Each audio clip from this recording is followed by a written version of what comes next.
All right. Good evening. I apologize. I was trying to figure out a few technical, um, something technical. So we will go ahead and get started. And hopefully I figured it out. So let's see. All right, so everybody, welcome to the final First Timers Clinic. It's hard to believe we are here. We are less than 2 weeks away from the triathlon. And so today's clinic is what we're just going to focus on is one, answering any questions that anybody has, and two, just kind of walking through what race day is going to look like, and hopefully, give you a little bit of an idea of what to expect the days leading up. So I don't have a presentation today. What I have pulled up is the Chicago Triathlon website. So anybody, we can all go there, chicagotriathlon.com. I assume everybody has probably been there a time or two to look at different things. But now they are starting to, most of the information for race day should be up there at this point. I know over the last couple of days they were making a few changes, but I think the majority of the stuff is accurate and will probably stay the way that it is. So race weekend. So in the week before, there's one more swim clinic next Tuesday. I believe registration is still open for that. And if you're new to this, you can go to swim clinics on their website and register for that. A big change for this year that came out yesterday is that course talks, which historically have been required, are no longer required in order to get your packet. Now, that doesn't mean you might not want to go to it, to a course talk. So a course talk is usually about a 30-minute presentation by somebody from Lifetime, usually one of their referees, who will basically walk through a lot of what we've already talked about, as well as just some of the rules, the big rules, and for the race. So you can go to, there's a whole list of them. They happen throughout the day. And I think if you click here, it will take you to the actual schedule. I also think there are 2 course talks that that will take place at Urban Tri Gear next week. So take a look at, I think those are posted both on their Facebook page and on here again. I also know that they just did a course talk on their Facebook Live page, so I'm sure the video is up on their Facebook, so you can watch that. So you no longer have to go to a course talk in order to get your packet, but you still have to go to the expo to get your packet, unless you are doing the super sprint that is on Saturday morning. You can either pick your packet up at the expo, or you can have it Saturday morning. So that's the situation there. Sorry. As far as so what I was saying, I apologize. You can go to a course. You still have to go pick up your packet. That was a question that was asked, which was, do you have to can somebody else pick your packet up for you? The answer is no. You're going to have an ID with you. It's a lot of liability stuff. So your friend or somebody you know that's racing with you cannot pick up your packets. You actually have to go physically and be there. So Expo will be on Friday from 1 to 7. It will also be on Saturday from I think the one at the Hilton starts at, let's see, 10 a.m. on Saturday. So it's at the Hilton. It's usually in the basement of the Hilton. There will be vendors there, so it is kind of just a cool place to go anyways and walk around and see things. But make sure you build that into your schedule. Much like anything, you don't want to show up there at 4:59 looking for your packet. Try to give yourself some extra time to get there, because there will not be any packet pickup on Sunday morning. Again, if you're doing the super sprint, you can pick your packet up that morning of, but not on Sunday morning. So that's the big thing as far as getting your packet. We've talked a lot about racking your bike the day before. And I was just trying to see where the exact times. You'll be able to rack your bike if you're doing the Sunday race from 2 to 6 on Saturday.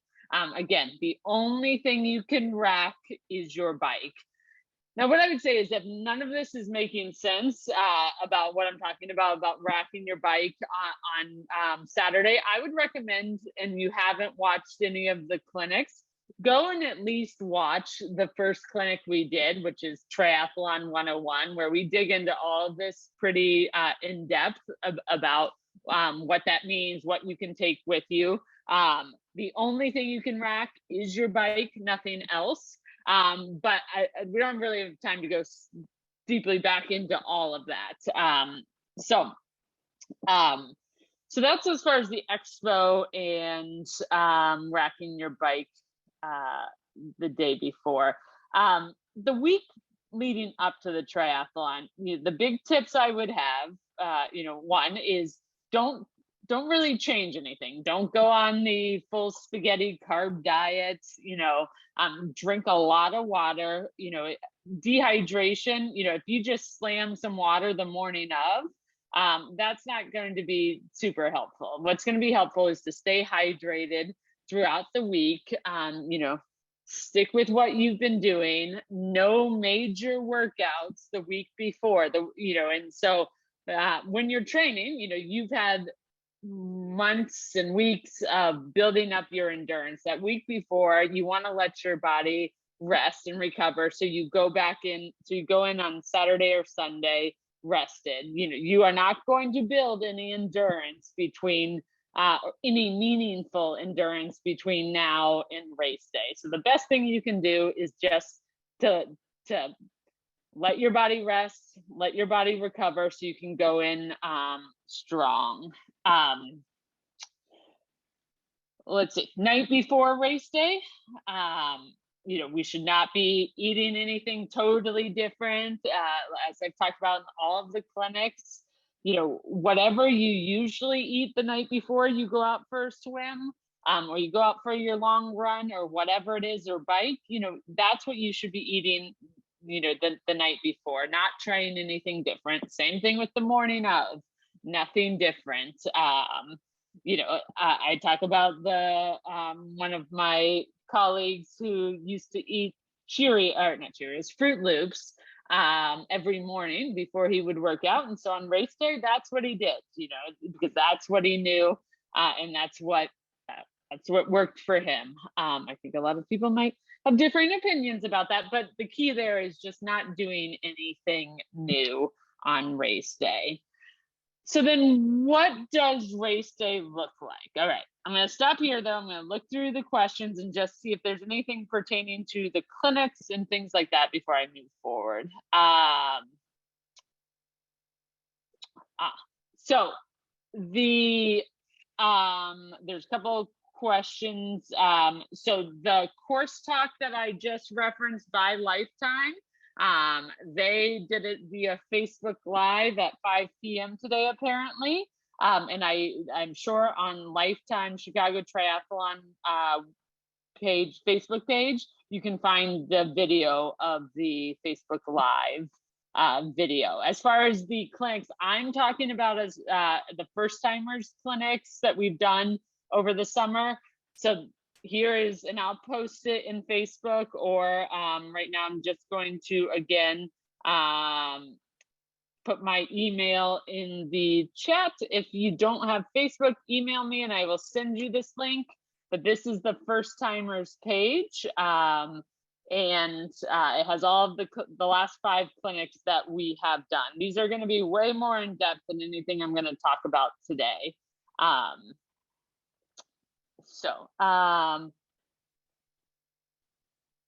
One question is about picking up your packet after the last swim clinic. If that's can you pick up your packet after the last swim clinic on Tuesday? I will be, if that is a thing that is brand new to me, but I will make note to check into that and see if that is an option. And again, post that in Facebook if it is an option to pick up your packet after the swim clinic. But historically, that's never happened. They are changing a lot this year. And then as far as there's a question about are there people in transition to help you figure out where to rack your bike? On the Saturday before, the racks are going to be there. The numbers are going to be there. There will be people mingling around and probably some lifetime staff, but it'll be pretty clear if you just follow. So I think what I've talked about is you're going to get a number. That number is going to correspond to one of the bike racks. So it will say numbers 1 through 500. It's not what it will say. It will say like 1 through 50 are on this rack. And so then that's the rack you need to put your bikes on. If you don't rack your bike the night before, on Sunday morning, there will definitely be people there. I will be there. Some of my fellow coaches will be there, and we will all be wearing shirts with this Live Grit logo on it, so you'll be able to find us, and we can certainly help guide you if you need on morning of, and that's actually what we're there for. So let me switch gears and go back to, okay, we've gotten our packets. We maybe have racked our bike. So what does race morning look like? Right now here I have the super sprint schedule pulled up. And so those are going to be your times. You can go and look at that. And then I'm going to go down here to the Sunday race. So what we do is the same. The timings are going to be a little bit different given that the super sprint's a little bit later. But let's look at Sunday's race. Again, if some of this, if you're like, what are you talking about? I would really go back, watch the Triathlon 101 clinic and watch the transition clinic that is on our first timers page. But transition opens at 4 a.m. So if you're doing the international, you need to get to transition between 4 a.m. and 5:45 a.m. Again, do not show up at 5:40. You want to give yourself enough time to feel comfortable, take a deep breath, and not feel rushed in transition. And do not push it with going past 5:45. There is no wiggle room past 5:45. One other thing, on the Chicago Triathlon website, it's very informative. They have a whole section on, if you go to race morning logistics, it talks about where to park, public transportation, all of that, to figure out what is the easiest way for you to get there. So international, you're going to get there between 4 and 5:45 a.m. The race actually starts at 6 a.m. The first timers will not go off at 6 a.m. I have not seen the wave assignments yet.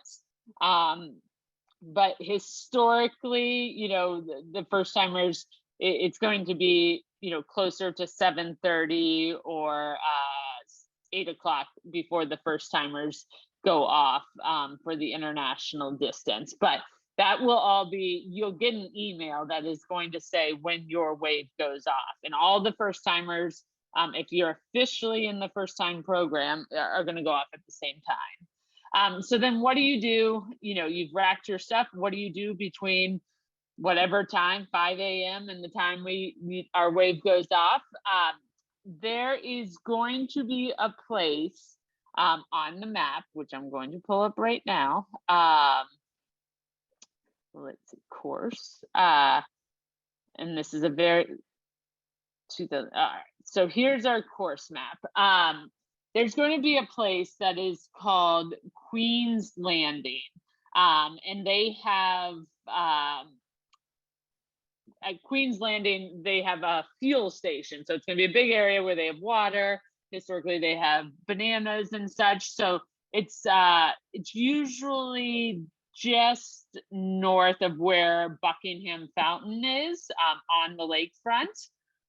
We're going to have a flag, a Live Grit flag. So again, with the green, gray, blue G that you see on the first timers program, that's going to be there. If you want to come mingle with the other first timers, there again are going to be coaches there that will help you, put your wetsuit on, answer any last minute questions, kind of give some guidance as to when it's time to actually go line up for the swim.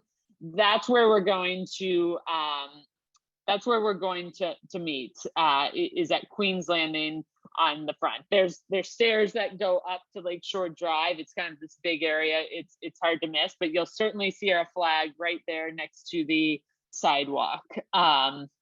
So you can hang out there. You can hang out with your friends, your family. You can just sit. The great thing is you can sit on the wall and watch the swim, the waves going before you. So time actually goes much faster than you think. And this will also give you time to casually, if you're wearing a wetsuit, put your wetsuit on. I would, again, given that you're going to have wrapped your bike earlier and been there for transition, make sure you bring, a snack, whatever it is you want to eat, some kind of fuel, and ideally some water. They will have water stations. They will have bananas, but I always hate suggesting that people rely on those. And so then, 20, 25 minutes before the wave goes off, you're going to line up and off you go. Again, if you have questions around that, the swim clinic walks through everything you need to know about the swim. So while that's happening, the sprint transition area, which is different, it's in the same place, but just it's split. It's going to reopen at 6:30. So if you're doing the sprint, you don't have to get there at 4 o'clock in the morning. It's going to reopen until 8 o'clock. And then the sprint race starts at 8:08. Again, first timers, you're probably going to be closer to 8:45 or 9. And same thing, Queen's Landing, you can come there, you can just watch the other swimmers, whatever it is, as you wait for that. Some of the questions I got were cell phones and keys. What do you do? And it's hard for me to give you an exact answer because some of it's what are you comfortable with. You can certainly leave it in transition in your bag. As we've talked about, you're going to get a clear plastic bag that you can drop at the swim start that will end up at the finish line, but that has to be on your own comfort level of putting your stuff in there. It's a great run race. Never heard of anything happening to anything, but I certainly don't want to be the one that told you to definitely do it. But those are two options. I would just try to minimize the stuff that you bring with you. There is food and beer and water and stuff at the ends. Some of it's included, you get for being an athlete, but if you want to bring, bring money or credit card or whatever, that's just one thing to think about as well.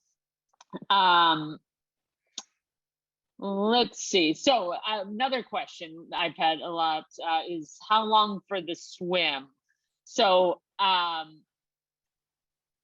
one, I don't even want people to worry about that because the time that the cutoff time is 10:15.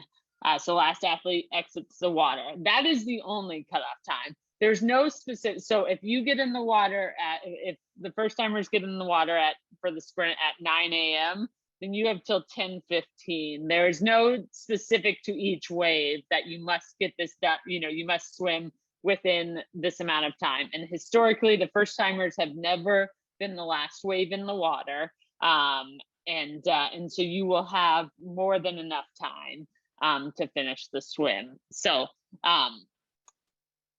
that is, I know that can be nerve-wracking, but that is, you will be fine. All right, let me check the, yes. Let's see. I will, so some of, let's see.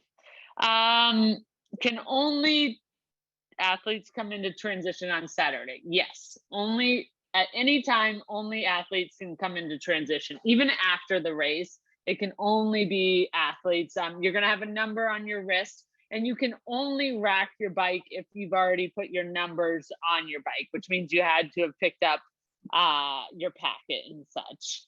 So yes, only athletes in transition. As far as getting to race day, again, I would definitely, if you're wondering where to park and things like that, check out this the race day logistics. The parking garages, sure, they get, there's lots of people, but usually they're not full, and they have many listed as far as there. And the good thing is that not many other people are up at that time in the morning. So usually when you come out of the parking garage, you just follow everybody else, and you will end up in the right place. But let me go here to race day logistics. And so parking, there's discounted parking. Let's see. The other thing to be mindful of, and let me go back to the course talk, is if you come for that later transition time for the international distance, or for the sprint distance, if I can get to the course. There we go. Okay. Let me see if I can zoom in here so I can show. The only thing to be mindful of is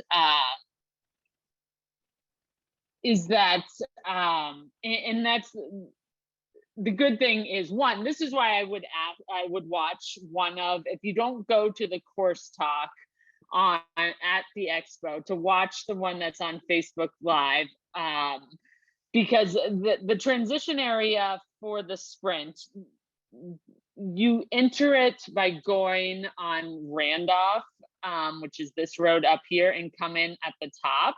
So most of the time you enter transition. For the international, you enter from the south. But if you're coming for the later transition, you have to enter from the north side. Again, there will be so many people there pointing you in the right direction that you'll figure it out, but I just want you to be mindful of that. And they will explain that even better if you go to one of the course talks. And that's what I would say. So many people who do Chicago have done it 15 times. And that's why I think the big reason why they stopped requiring the course talk. But for first timers, I would highly recommend it, to go to one of them. All right. And I'm sorry, this is a little disjointed. I'm trying to read the questions and talk at the same time. So it says, somebody said that the first timers wave is around 7:45 a.m. So that's great. As far as are all the first timers together, the international first timers are together, and the sprint first timers are together. Now within that, there may be split into multiple waves, just because they try to cap the waves so they're not too big, but they will be, if the first timers are wave 50, they might be wave 50 through 53. But yes, they will all be there together. And as far as what I was talking about as the timing for the transition area, if you're doing the sprint, you only have to get there between the sprint times, which go back, race morning logistics. Nope. Schedule. On Sunday, so as we kind of talked about Sunday, so if you're doing the sprint, again, 6:30 to 8. It's only the international that has to do the super early check-in.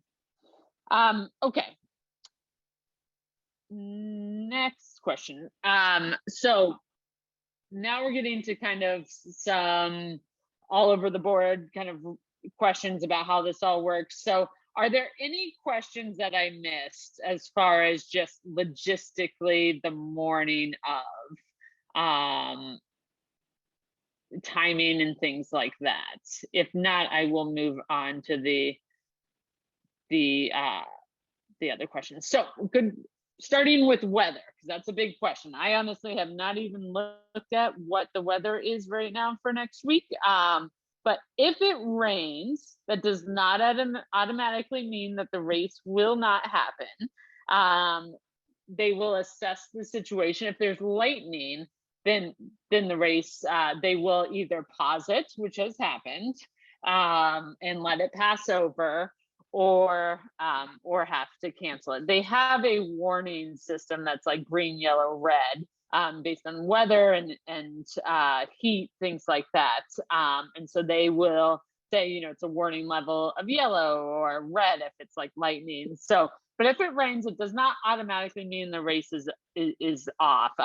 You know, especially if it's just raining. It rained last year, you know, for like 30 minutes, just a random downpour. And it's certainly, I have been specifically at the kids triathlon in the super sprint where it was pouring rain and still went on. Obviously lightning, no. As far as the waves in the water, again, it's one time did they cancel the swim, and that I have remembered in 10 plus years, and because the waves were just out of control. It is not likely, but it is possible. But usually, you know, has happened once in my memory. So yeah, so they will keep everybody updated. You know, they take the water temperature, again, has never been a problem as far as, you know, being too warm to not wear a wetsuit or too cold that you have to wear a wetsuit. So again, I wouldn't necessarily worry about that. And certainly as it, you know, I'm looking at the weather right now and there are no extremes. I mean, it looks pretty nice, at least on Friday, sunny and 80. So you should be good there. All right, I'm just gonna hit through these questions. Are bike pedal cages allowed? Yes, that is totally fine. So the little cage that goes over your feet, totally fine. Wet suits are not required, absolutely not required. And at this point, if you have not, you know, made up your mind or swim in a wetsuit, I you know, think you're probably better off just not. How do you know which swim wave you are in? You're going, one, it will be on your packet. It will say wave 32. But they will also send out an email at some point in the next week that will tell you exactly when it is. You'll also, at some point, they will post the waves and you'll be able to go on there and see first timers and see what wave you are. So you will definitely know. There will be no question.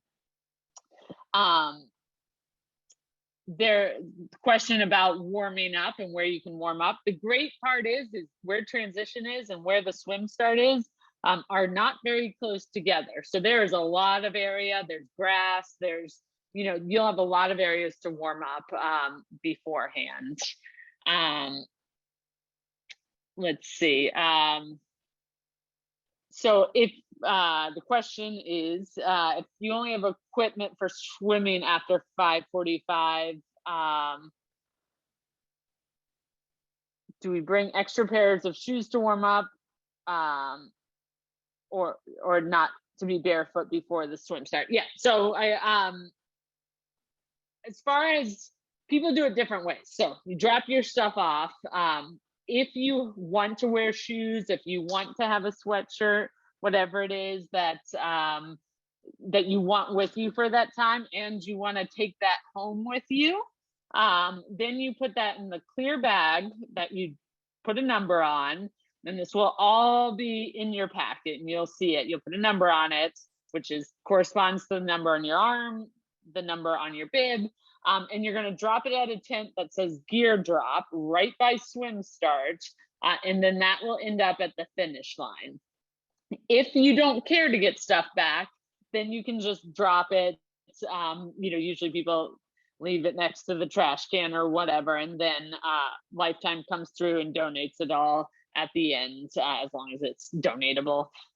So some people just go barefoot though. Some people do not bring anything with them other than their swim stuff and maybe a bottle of water or whatever it is. So that's really kind of up to you as to how comfortable you are walking on, the concrete.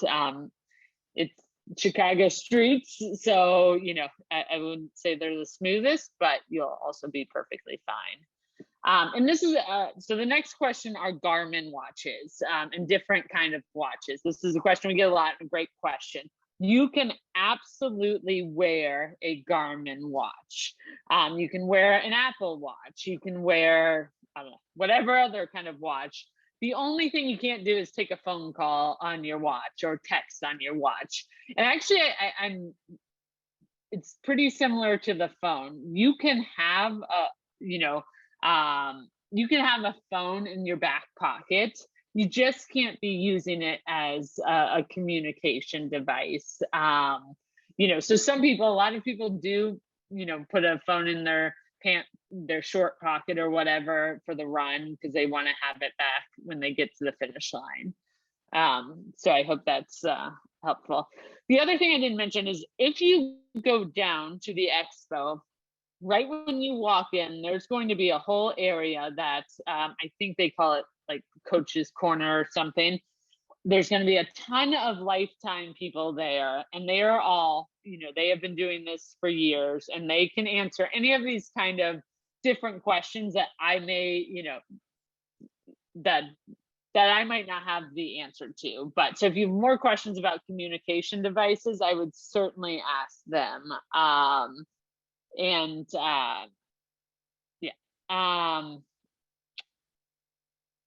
Another question is about anti-chafing cream. It is not. Nope, it is not. Do it. Yes, absolutely do it. Nothing weird about it. Go for it. Do it. Especially after the swim, because it's when most likely would just wash it off. There's a question about, I think I've mentioned the race tattoos. So those will come in your packet. And they will again tell you how to do it, but they're going to go on your arms. You can do it, you can do it the morning of, you can do it the night before. 50% of the time they wash off anyways in the water.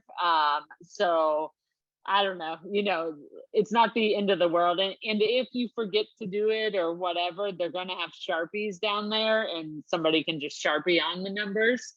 But so whenever's most convenient for you. What I wouldn't do, I'd either do it, before you leave the house, the morning of, or the night before. You don't want to be dealing with that when you get down there. But they're also not, the bib on, or the number on your helmet, the number on your bib, the number on your bike, those are like, you have to have those. The tattoos, I think they're important. You need to have them, but if they wash off or you forget, there's always a Sharpie. So don't worry about that.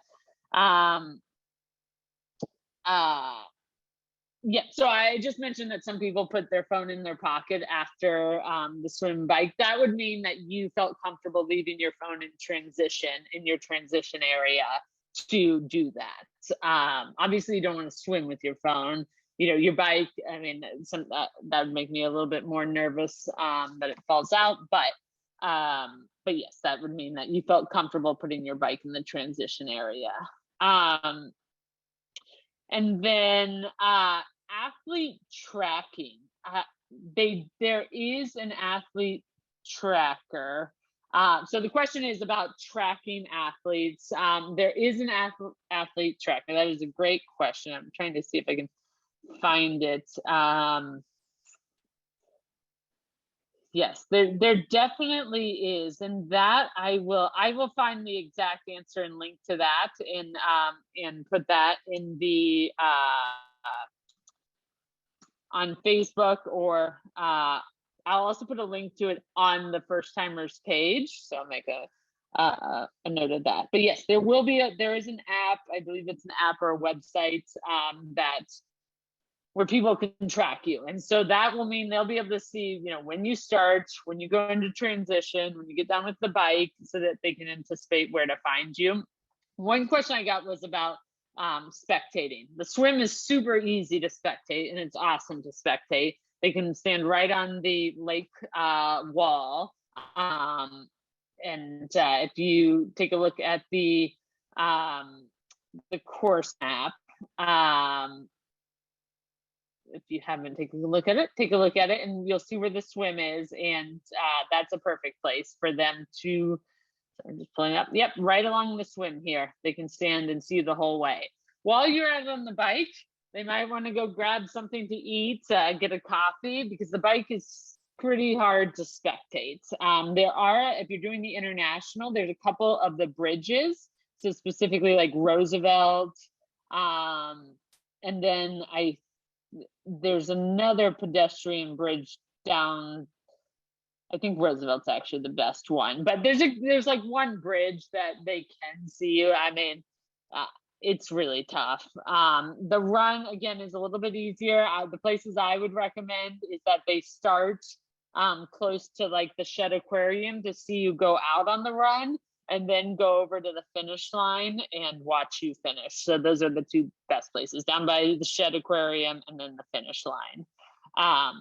So bike is just super hard. So I wouldn't anticipate that you see many people on the bike course. Let's see some of the other, I think the only other question that I got was on barefoot running, and that was a great question that I tried to get the answer to today, and I wasn't able to get a solid answer.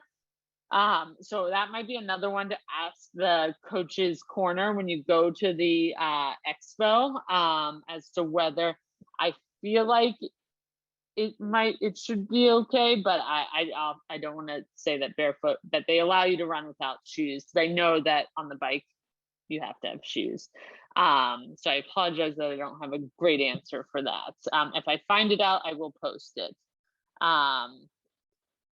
Another communication device about listening. Can you listen to music?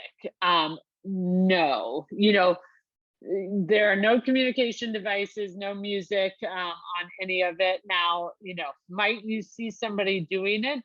Yes. But the official rule is no music. And I will tell you, I guess this is kind of like any race, the kind of atmosphere. There are a lot of people in this race, even down on the run. It's never really a dull moment. So as somebody who usually runs with music, I've always found it to be still very entertaining and fine. So let's see, I just want to make sure. So big things, nothing new on race day. Give yourself enough time. We talked about in the transition clinic, and again, that's one that I would recommend if you haven't watched it, to have your packing list and have gone through your packing list in the transition beforehand, and make sure you triple check that. Don't forget your timing chip. But so yeah. And then giving yourself enough time in the morning of, whether that's Saturday morning for the super sprint or Sunday morning, just making sure you're not rushing. And then if you want to mingle and get pumped up with the other first timers, we will be at Queen's Landing. That's like halfway down the swim start. So I hope I get to meet some of you there. And last question is about the shuttles. That is a great question. So you can see on the map the little shuttles here. This distance is certainly walkable. So from the finish line to the transition area to get your stuff, it is certainly walkable. But the reason for the shuttles is because you just did a triathlon and you might not want to walk that. So there are shuttles that run from the finish line to the transition area after the race. So that's what these little shuttles are about. Yeah, so I think that's it. I apologize, this was not my finest performance, so I hope it was at least helpful, and anybody that had questions got them answered. Let me take one more look through, and if anybody has any final questions, pop them in there, or if I missed any. Great. So we have a question about the bike course for the sprint. Yeah, so quickly, just again, if you've missed some of the class, Triathlon 101 goes super deep into the course, but transition area is the orange area. The swim is down here. So international swim south, then goes north, sprint goes north.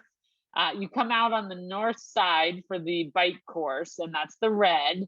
The sprint, the bike course, you stay on Lakeshore Drive all the way up to Hollywood and back. The international tacks on this lower Wacker course. And then the run is just south on the lakefront. So that is, yeah, so bike course is Lakeshore Drive, and international is the lower Wacker. There's question. So as far as the timing chip, that's something they're going to give you in your packet. It's going to be attached to an ankle band. And then you're going to put that on. I would recommend putting it on your left ankle so that it doesn't get caught in the bike. And then once you cross the finish line, they're going to take that from you and you will not see it again. It will go back to the triathlon. So you're only going to wear it throughout the triathlon. Let's see. So not sure exactly. There's a question again, I think, about the bike course. So if you want to clarify, I'm not sure exactly what intermediate or the street level. If we're talking about Wacker, it's lower Wacker. As far as Lakeshore Drive, it's just the Lakeshore Drive. They have it where the cars drive. It's blocked off. I'm gonna put one more. I'm gonna put the link to the first timers page in the chat, and all of the videos are there. And if you have any questions after you watch them, feel free to shoot me an email for sure. And the Triathlon 101 should be the first one on there. So we, let's see. As far as strip wetsuit, taking your wetsuit off, so there are races that have what are called wetsuit strippers, and they literally just rip that wetsuit right off of you. This race does not. So you will have to, there will be, like when you get out of the water, there are people helping you up the staircase and will unzip, if you ask them to, your wetsuit, but there's not going to be anybody helping you get your wetsuit off. So I would certainly practice that ahead of time if you can.